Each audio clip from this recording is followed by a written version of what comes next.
Hey everyone, welcome to the Tradie Success Podcast. Here with Dan Williams, the owner of Mahi Boats and Hybrid Composites. And today we're going to be diving into his two trade businesses, his team, how he got started, and all things boat building. It's an exciting one to have you out here, Dan, so thanks for coming in. Yeah, happy to be here. So you come out to our Byron Strategy Day and we learned so much about you, and I'm really excited about talking to you today about your story, about getting into the trade, about things that you've learned, working with other trades.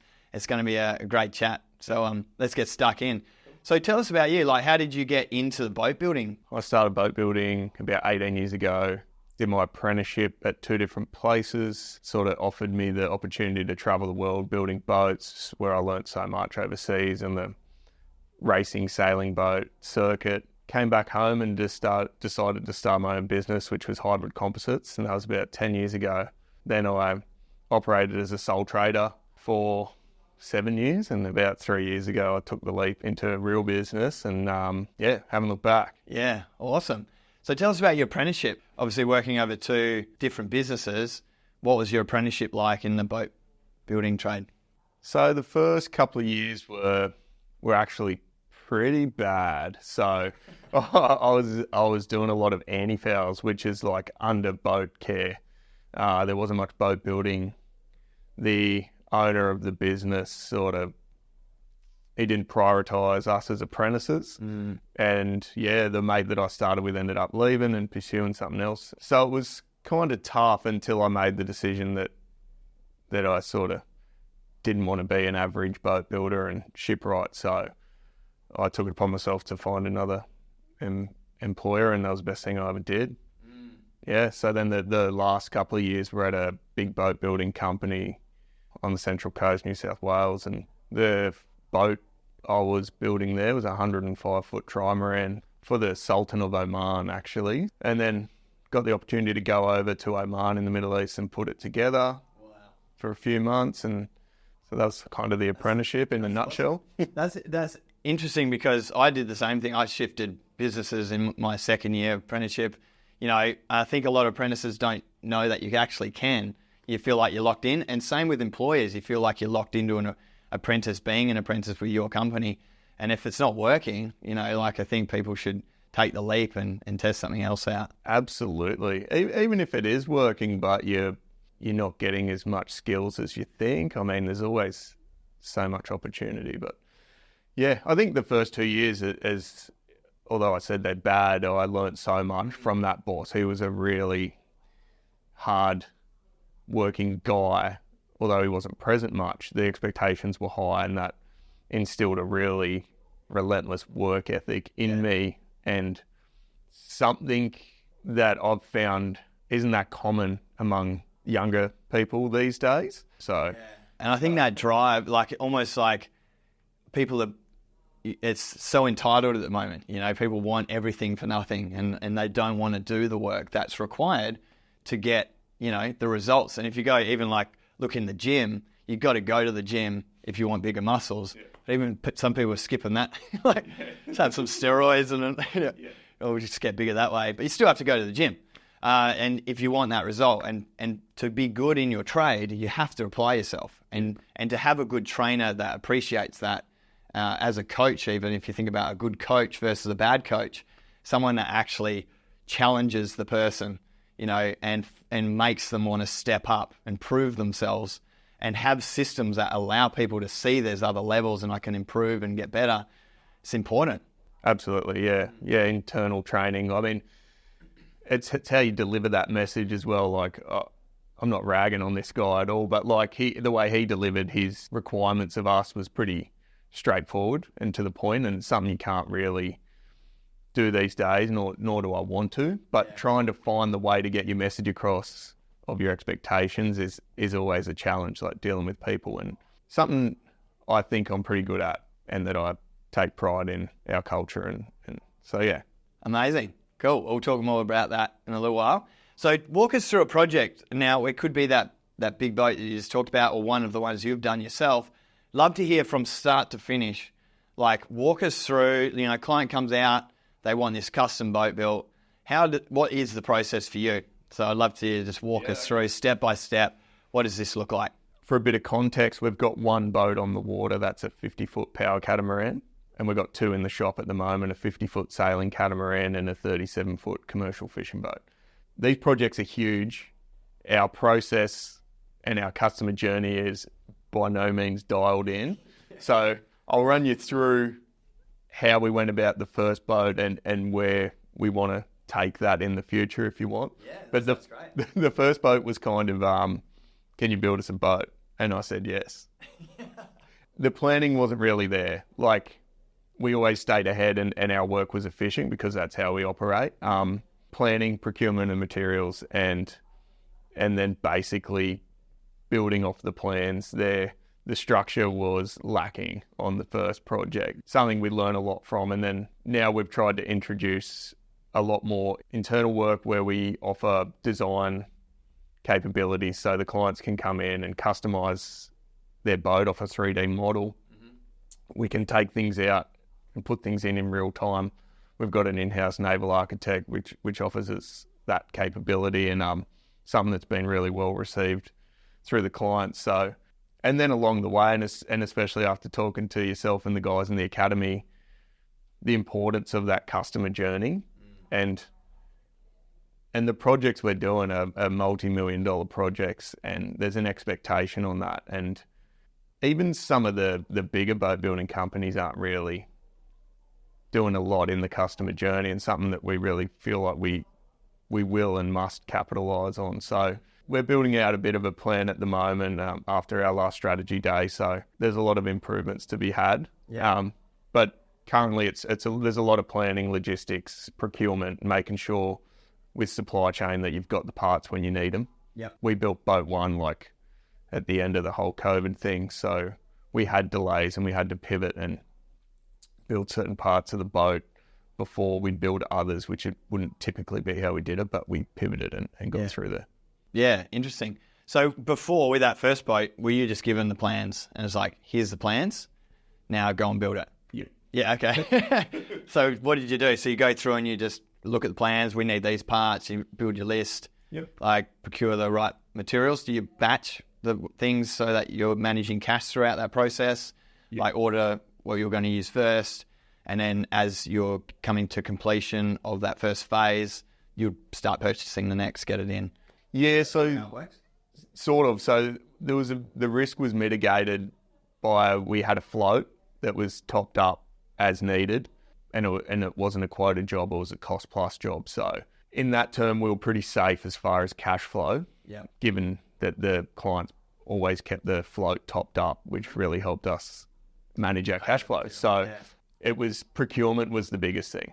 It literally was like we had a smaller shed and we did some small parts for a large boat manufacturer on the Gold Coast. So we were across procurement and stuff like that, although our systems weren't perfect, but we understood what we needed and when we needed it. So we had really good suppliers that we worked with that were able to give us realistic timeframes and everything sort of worked out, and we pivoted where we had to.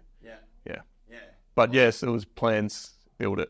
Yeah. I surrounded myself with really, really good team, great boat builders with really good foresight to fill in the gaps that were needed. Like, I never claimed to know everything, and it's definitely surrounding yourself with people that are experts in the trade. And custom boat building is such a unique trade. You really got to know how boats operate and try and foresee future problems. Yeah, surrounded myself with a really good team. And that was the key. So there's a lot to be learnt from that, because that's applicable to every business, although there's a huge supply in other trades of just people. Not all the time, but there's a huge supply of people who say that they're good at the trade, but they're not necessarily. So how did you go about finding these people that were, excellent at the trade so that you could mitigate risk in the way you did? Having been in the trade for a while myself, I pretty much filled all the positions with people that I knew and I'd worked with before. Anyone else that sort of came along got a shot and paid off or didn't. Generally they did. I was lucky in the sense that the people I got, either I knew them, but everyone else actually came to me. So I never advertised once in that first build. People wanted to come and build a boat. And And that's been a really powerful thing, because when people come to you and explain that they want to come and work for you because they want to build a boat and they want to grow their skills, and it just adds to the culture. It helps create a culture of growth and personal growth and pride in the work and having pride in your works. So how did they find out about you? Because I'm sure everyone listening's like, yeah, I'd love that. I'd love people just to come and say, I want to join your company because you're doing cool stuff. So we're situated in the Gold Coast City Marina, which is a pretty big complex, and there's lots of trades there. I think some just heard from that. Like, our social media presence was not very good. Yeah. I think it was word of mouth and Location. definitely, yeah. And I think that's how the word of mouth helped travel, like, because it was literally, hey, you check out what they're doing. So is that Mahi Boats that we're talking about with this stuff? Yeah. So with hybrid composites, like, did you build a team there, and were you able to get staff for that, or was that something you just did? So I started hybrid about 10 years ago. We built the first boat, the Power Catamaran, as hybrid towards the end, when I was like, you normally have a badge on there, built by. Yeah. And I was like, hybrid composites is not a very good boat building name, right? Like a boat name. So about just under a year ago, I started Mahi Boats. And Mahi comes from my kids' names, Maisie and Bodie. And then I've since learnt that it means a lot of different things in some other cultures as well. So, and with more people inquiring about custom boats, I was like, this could kind of be its own thing. I had 2 businesses, which I thought would be just like another thing, but it was another thing. It's another thing. So that was good and really challenging, and continues to be. I mean, one business is hard enough, but 2. So hybrid composites, boats are built out of composites, the boats we build. Yeah.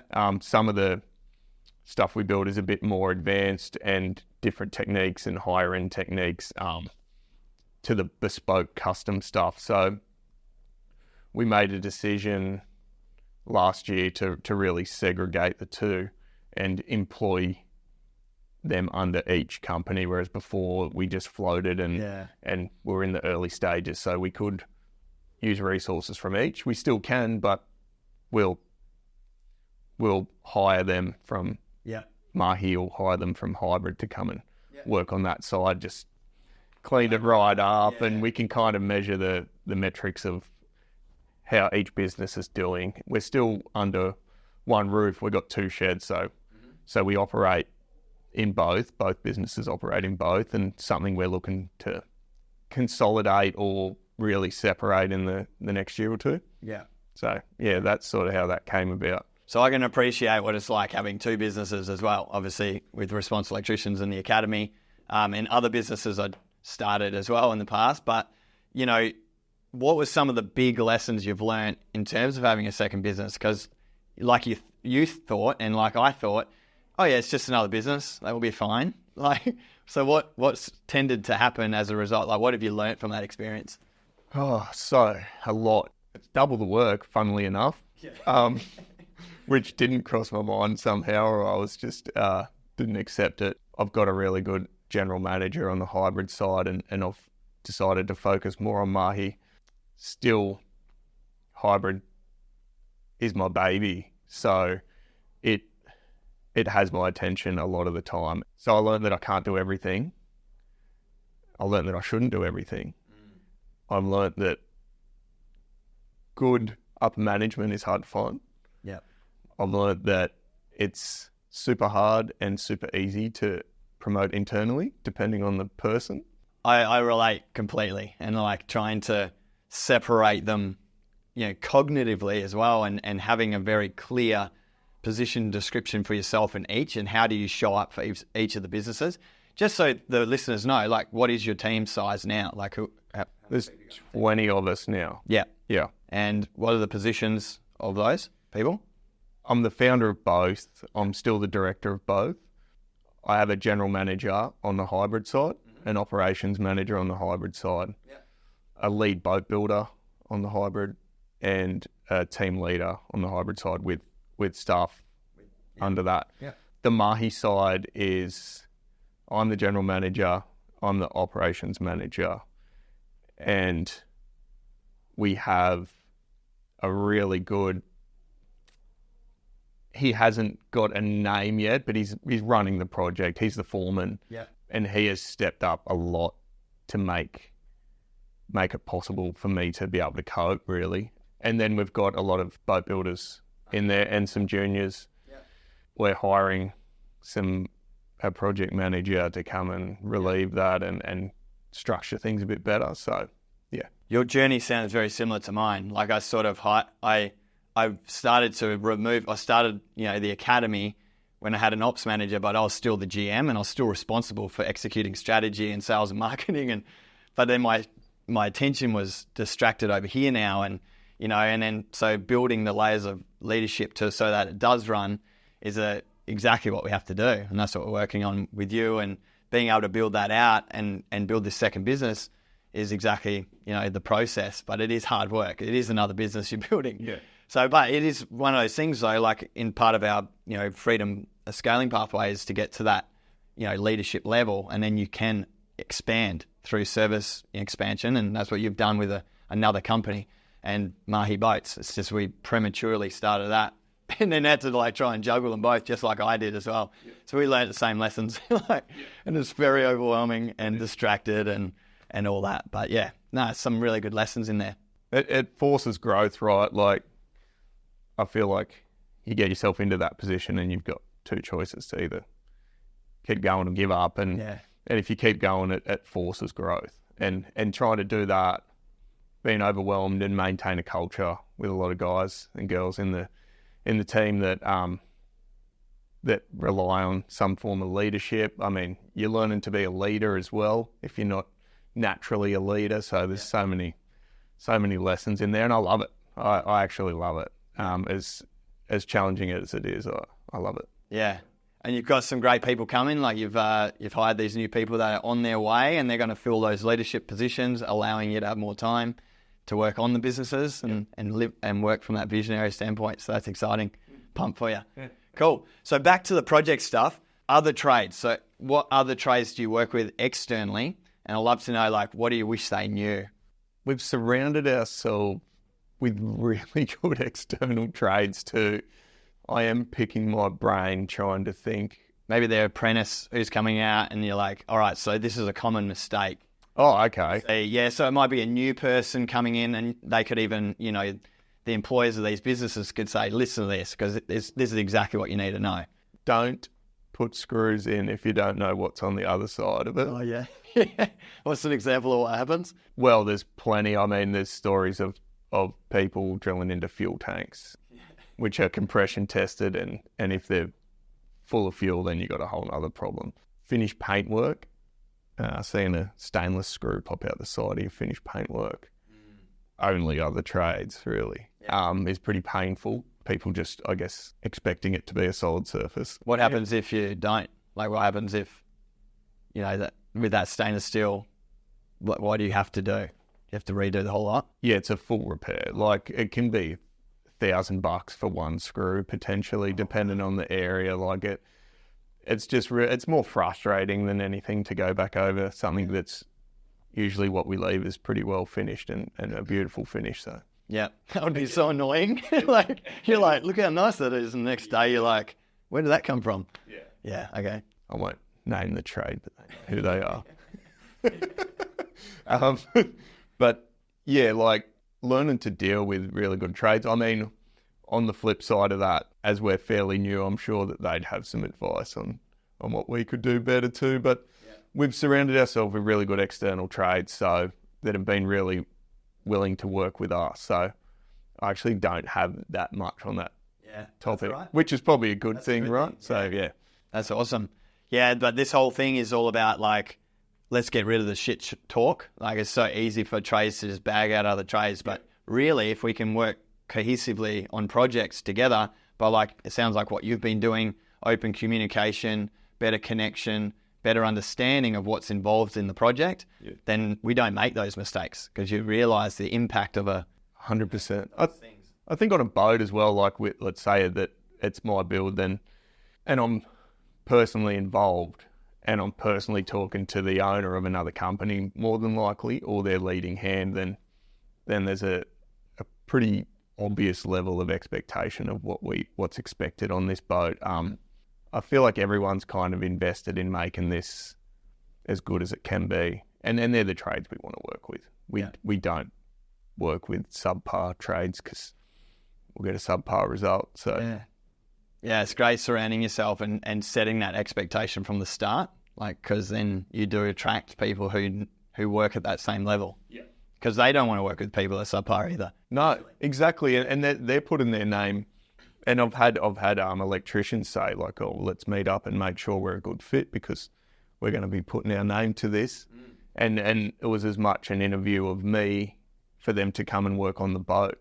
They were interviewing me to see if it'd be a good fit, and I took a lot from that. Yeah. Because I was like, that's great. Yeah.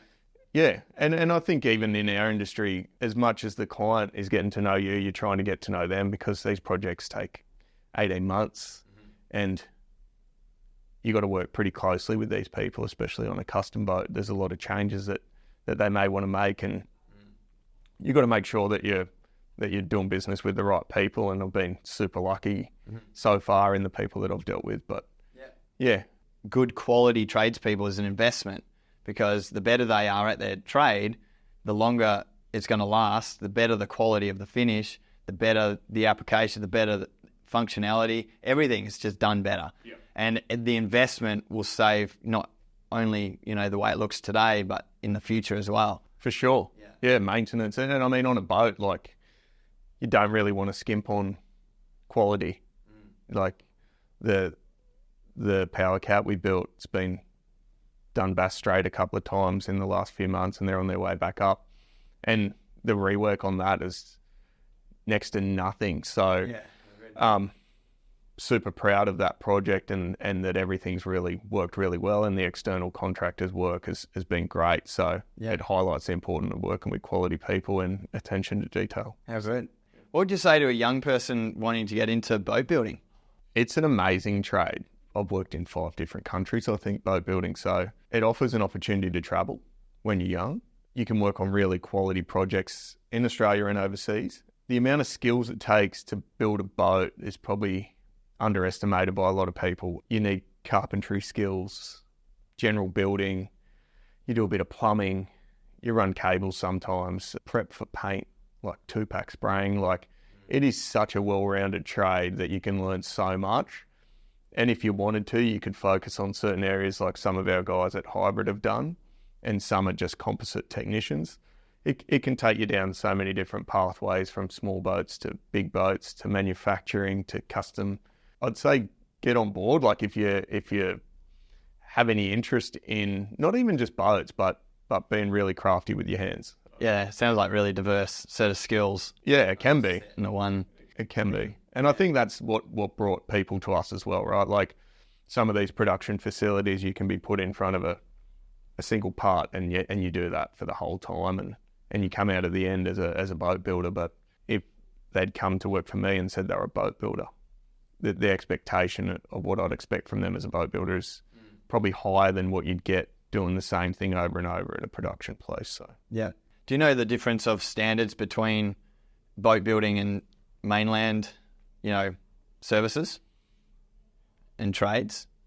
Do you know if it's for an electrician or something? It's like, I know there's different standards for marine and all that sort of stuff, but is it more regimented? Is it less regimented? Like, it's funny. So private builds are not regulated very much at all. Oh, right. It's actually odd. But we were also building a survey vessel. So with that comes a lot of responsibility. So there's a lot of paperwork involved, lamination records where we have to work between certain humidities. All of our resin batches need to be written down, calculated, weighed, recorded, batch numbers of fiberglass and resins. Like, it's a whole nother spectrum. Wow. Which these boats in survey are carrying passengers, or they're commercial, so they've got a job to do and they've got to meet these stringent standards. But it's odd that the other side of that, the standards are, you could pretty much draw on a napkin and I don't know, I could try and build it. There's a lot of home builders out there and stuff. So with your business, so obviously you started Hybrid Composites, you got into it. love to, for like a real quick timeline, like what you learned, what are some of the big mistakes, what do you wish you knew if you were to go back with the knowledge you've got today? Like, what do you wish you knew when you started? Since really starting to employ people and go into a bigger scale, it's highlighted all the things I thought I learned back then. Knowing your numbers is critical.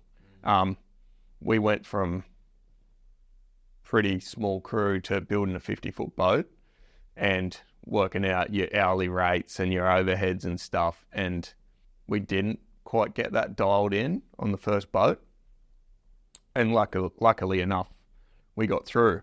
But now that we're working on such a bigger scale with such bigger numbers and stuff, everything's bigger.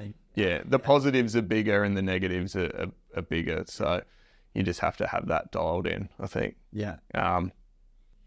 What have you learned around understanding your costs? Or what's the big aha moments? The sheer amount of what falls under overheads, having big factories, downtime, how expensive downtime is. Get the most out of the guys while they're there. Not so much, or billable hours, I guess. Yeah, billable hours. Yeah. So it's hard to lose on material because you're going to just put a markup on it. Yeah, in saying that, like my markups on material were way too small.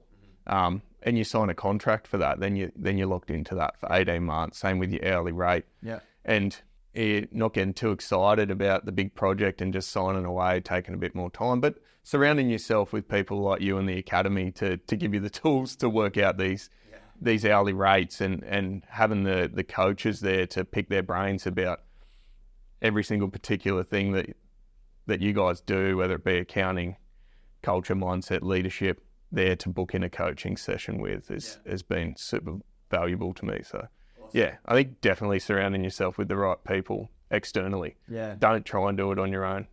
Because I think a lot of people at the moment, like, because, interest rates are rising, there's pressure on living, cost of living at the moment, and tradies out there, we're talking to a lot. I'm talking to a lot of guys that are like really struggling. I want the support, I just don't have the money. I just don't know if they realize the impact of actually fixing the problem and it will create the money. Yeah. Like, that's one of the big things that we find that people are like, I just don't want to spend the money because I don't have the money. But it's like, you don't have the money because you haven't fixed the problem. You can't afford not to. Like, you can't afford not to work with people like you guys. Like, that's actually probably the biggest lesson I've learned is you can't afford not to have help along the way. You can eliminate 5 years of learning in 5 minutes on the phone to the right people. Yeah. And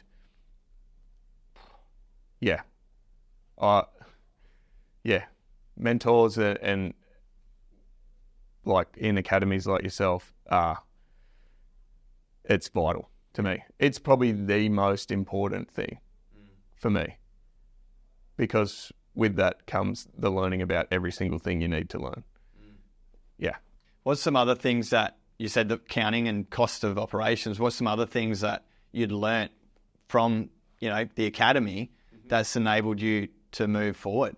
A huge one was my actual position in the company, funnily enough, and what that position involves. So I had an aha moment, and it was my idea of a general manager and what they were meant to deliver to the team, and an operations manager and what they were meant to deliver.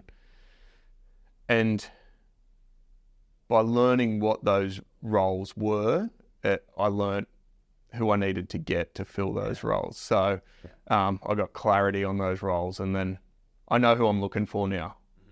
And I'm not looking for another me. And I think a lesson I learned was, you might meet someone and they're very similar to you, but they might not be the best fit, because you don't need another you. That's right. Yeah. You're potentially the problem, or you're potentially not seeing things how they need to be seen. So you need someone that's different. So you can get a warm, fuzzy feeling from this person that's come to interview, and you're like, oh. Yeah. But it might not be the exact person that you need. So hiring the right people, probably the cost of a bad hire is way bigger than I ever thought as well. So. I think a lot of people get burnt with a bad hire, and there's a lot of bad hires out there, and there's bad onboarding and bad training as well. But, the bad hire. So I'm not going to hire anyone ever again, like, because they just fuck it up. You know, it's like there's so much to that, you know. But if you get the right person, you can say goodbye to being the one doing that now, you know. But if you get the wrong person, it feels like you're still doing it every day, and you're constantly just following them around and making sure they don't make a mistake every day, and that's the wrong person. Yeah. And it could be you haven't onboarded them properly because you just don't have the time yourself. It could be you haven't trained them because you don't have the time. Or it could be they're just not the right personality type or don't have the right skill set to be in that role. Yeah. And, you know, sometimes, you know, getting the right person in would be an instant fix to that problem. For sure. I think there's such a huge responsibility on the owner, director of the business, that if you get the right person, you need to be able to maintain that culture to keep them there. I think there's so much to unpack with what you said as well, like the wrong person. This a huge lesson is letting go in business as well, and accepting that it might not be 100% how you do it, but if the end result's the same and you've freed up more of your time, then yeah, you got to take that into consideration. Yeah, what's the cost of your time being consumed by something else? That's a big one the business owners don't often see. You know, so that's cool. All right, so outside of business, so what have you? So you're a dad, you got 2 kids, 3 and 1, is it? Yeah. Yeah, and so new dad. I remember this phase of life. It's pretty intense. So yeah, what have you learnt about being a dad and a partner in that space for family? It's the most important job I've got, being a dad and a partner. I learned how much they absorb at such a young age. I've learned a lot about the responsibility of being a parent, and a saying that I heard a few years ago, but it's stuck with me, is you can either pass down wounds or wisdom. And it's so easy to pass down wounds to your kids, but the responsibility is to learn from them and try and make them a better version of you, and learn from previous mistakes and stuff like that. It's not a role I take lightly at all. It's just constantly learning what they need and how to give it to them, and having such a supportive partner as I've got has been super vital. I've learned so much from my kids. I've learned that nothing's that serious. Mm-hmm.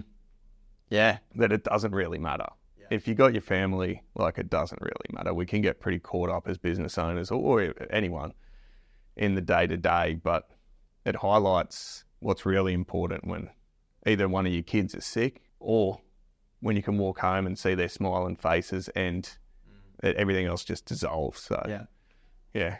I think you're so right about learning so much. And it is challenging, but it's like in those challenging times you grow, right? You learn and you adapt and you try and make it work if you've got the right intentions to always, you know, love them and love your partner and always work towards fixing whatever the situation is. Yeah. And I think I use the glass of water analogy, or, you know, as a business owner, if the glass is full, like, that's your capacity, and usually we prioritize, it's full of tasks, right? And we prioritize all of our work first. So the work sits at the bottom. So the family and our personal time, use their personal times at the top. So as soon as we pour more work into it, personal time drops off out of the glass. So you just don't do it. And then eventually, you know, your family time will fall out of the glass as well when work takes over. It's got to put personal and family at the bottom of the glass, so they're always prioritized, and fill up the glass and do that. And a little thing I'm working on, I haven't released it yet, but it's called the Core 4. And we're talking about position descriptions in the business, but what I'm going to be rolling out in the academy is this position descriptions for everything you do. So the Core 4 is business, how do you show up at work? Family, how do you show up for your partner and your kids? Personal, how do you show up for yourself and your partner as well? Because a lot of people don't realize that showing up for your family isn't showing up for your partner. Yeah. So when the kids aren't there, how do you show up for your partner? And getting clear on that helps you switch between them. But if you're not clear, like, you just think of the business model and you've got all those positions you're sitting in, GM, ops manager, tradesperson, admin. If you're not clear on those roles, you'll just move around them and you don't even know you're doing it. Yeah. So getting clear means I'm not doing that. I'm not doing that. I'm not doing that. And that allows me to be the best version of myself at work or home or for my partner or for the family. 100%. Yeah. Yeah, that'll be really cool to hear. And it's easy to get dragged back in, right? to what you were doing that wasn't working when you're in a position of you feel like you need to be somewhere and you need to do these things. But yeah, I think that'll be really cool. Yeah. Look forward to it. Cool, man. So for you, how do you show up as your best self? So even though sometimes obviously life takes over, especially with young kids, it's hard to maintain those personal performance things. But what do you know when you do it makes you show up as a better boss, a better partner, a better dad? Yeah, so the frustrating part is that you know it works and you sometimes don't always do it, but a bit of a habit of ice bath as soon as I wake up, and then gym. Yeah. And then eating healthy, and that's all I really need to do. Yeah. And then my days are sweet. Like if you can do those harder things in the morning, there's not much harder than jumping in an ice bath at 4 a.m. Yeah. So if you do that, the rest of the problems seem a little bit smaller. So yeah, I know what works. It's sticking to it. We all do it, and I think at the end of the day, the solution is creating more time for yourself. Mm-hmm. Like when you've got all of these external inputs coming in, you just can't handle anymore. Like, and it just happens. Yeah. Happens to everyone. Happens with me. Happens with every single person. And someone that says it doesn't is lying. So there's no one that's fucking mastered it, and they always do it right. Yeah. Life happens, and things are going to happen, and it's about realizing that that's happening at the moment. So let's go and fix that. And it's exactly what you've done with these hires. They're coming. So you just got a little bit longer to go, and you'll be ice bathing every day and showing up as your best self. Yeah. It's funny how those habits, they flow, the positive habits flow on throughout the day. Yet the negative ones, if you start on a negative, they also flow on. So yeah, trying to sort of break that. But like checking emails first thing, and there's like a complaint or something, just your day is gone. Yeah. It is, for sure. Just wrong mindset. So yeah. Cool, man. No, I appreciate you coming out. We're going to be going out to Dan's workshops, and we can't wait to see your operation. And thanks for coming on the podcast. Awesome. Thanks for having me. Good stuff. Cheers, mate. See you later.